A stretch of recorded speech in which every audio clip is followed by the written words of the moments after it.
Et c'est la raison pour laquelle leur vie est fade.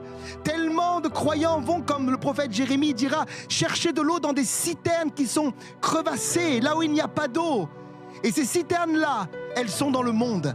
Et malheureusement, beaucoup ont les yeux non pas fixés sur le ciel, sur Jésus, qui revient bientôt. Il revient dans sa gloire, alléluia.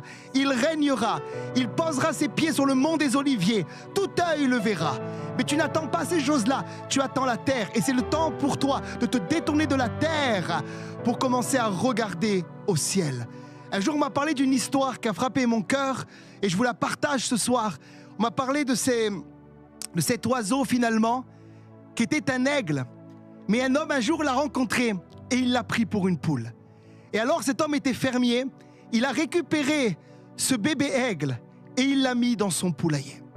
Et il l'a fait grandir, non plus comme un aigle, mais comme une poule. Et vous savez ce que font les poules?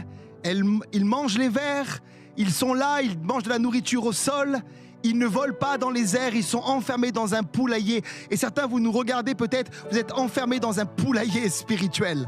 Et un jour, un aigle, un véritable aigle, un aigle royal, est passé au-dessus de ce poulailler. Et voilà que ce bébé aigle, qui en réalité était un aigle et pas une poule, a senti dans son cœur un élan. Et il s'est dit, je ne suis pas finalement ce que ce fermier veut que je sois. Je ne suis pas une poule, mais je suis un aigle. Et il a pris son envol. Et il est sorti du poulailler. Et certains, je vous vois sortir dans le nom de Jésus ce soir. Et il est monté dans les airs. Et il a pris sa liberté. Tu n'es pas de la terre, mais tu es du ciel. Tu n'es pas une poule, mais tu es un aigle, appelé à voler.